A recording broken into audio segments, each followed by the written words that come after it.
What up, bagel boys, bagel boys and girls? It's time for another episode of fun times, and Call of Duty.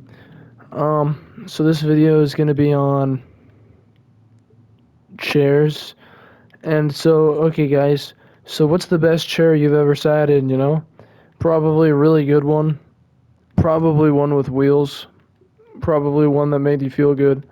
Probably a comfortable chair. I'm imagining an office with, you guessed it, a chair. And what's on that chair? Probably a cushion. And what's on that cushion? Your ass, okay? Because that's where you sit. That's where you put it. That's the main function of your ass, is for sitting in chairs. If you're a person, if you're a cow or a dog, then your purpose is to roam around the world and see what the world has to offer. But remaining with chairs, I'm imagining a chair that is gray and has armrests. Okay, guys, real nice chair. But oh, so a chair is a wonderful thing. It's kind of interesting. Chairs became a thing. I wonder if people had been sitting before chairs, or if they were just in the perpetual standing state, which wouldn't surprise me. There are those that like to stand. What do they do? They get up, they stand, they don't sit back down, and that's what you call a perpetual stander.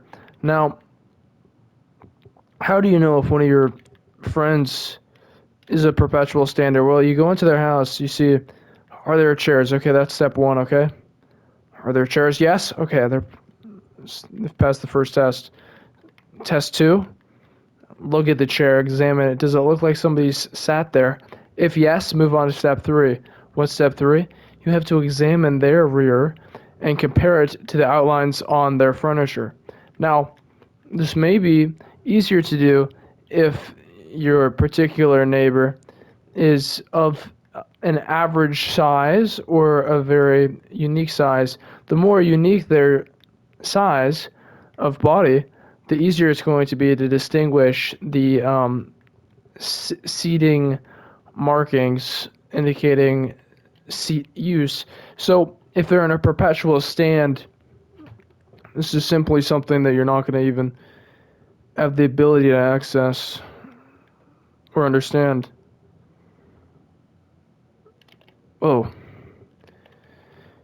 so what's the deal? Well, I'll tell you what the deal is. The deal is that things are going on. What's going on? Well, we'll have to find out. What are we gonna find out? I don't know. So it's all like that. It's all like that pretty much, where you go. I'm pretty much doing what I'm doing, and now it's time to get better, and you go, okay. It's like that's okay, but we need to do better than better. And then what you do then is you go, holy shit, better than better. That's got to be like super good. And then you start to realize things, and you go, the best is just a limitation. So you take that word and you rip it out of your dictionary. And this is a practice that I recommend to anybody I talk to. Is you take the word best, you take the word limit. These are words, you just clip them right out of the dictionary. If you don't have a dictionary, you buy one. So that way you can participate in the practice. Now, when you do this, you want to make sure that you're not actually damaging the rest of the dictionary, because the dictionary comes in handy later. What does it come in handy for? Well, it comes in handy for all sorts of things, including deliveries, mailboxes, packages, juggling, and most but not least, Call of Duty. Now, what does Call of Duty have to do with the mailbox? Well, mailboxes come from the Latin root mailboxia. Mailboxia is a symptom of atropic malfucation. Okay, atropic malfucation is a disease founded in Mexico in the year 1972. It was founded by Christopher Columbus. Now, who is Christopher Columbus and why do we care?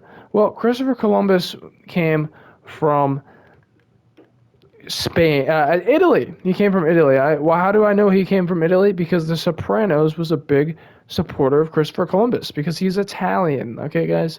So Italian people are very proud of their culture and their history, and this extends to Christopher Columbus. So when they try to change Christopher Columbus into Native American Day, some Italian people get mad, or at least that's what they indicated on the hit the the hit drama TV series The Sopranos. My favorite part about The Sopranos was the constant work ethic of the actors. All the actors involved kept in line. They did what the directors wanted them to do. They did what everybody wanted them to do, and they delivered a great show. The best part about a great show is that it continues to wow and amaze you. It never runs out of ideas, and it's constantly just it's doing a better job. Okay, so the best a show can do is it delivers to you entertainment in a way that would be too hard for you to spend time imagining. It takes the work out of your imagination. Now, by doing this, it actually stunts your imagination. Now, why do people in the entertainment business want to stunt your imagination? Well, if your imagination is stunted, then you're not going to be very empowered, okay? And even me saying this, it won't get taken down or nothing. Why? Because people are so addicted, they would never stop it.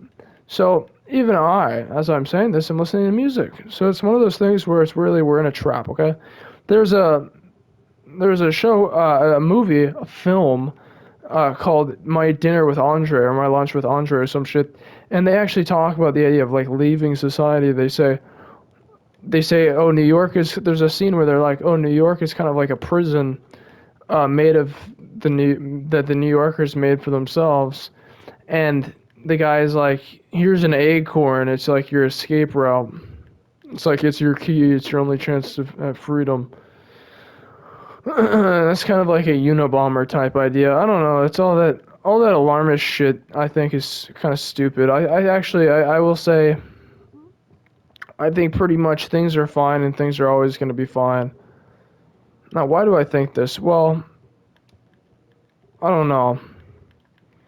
Honestly, it's not fair for me to think. If I looked at history and took it seriously at all, then obviously I would have more of a pessimistic outlook.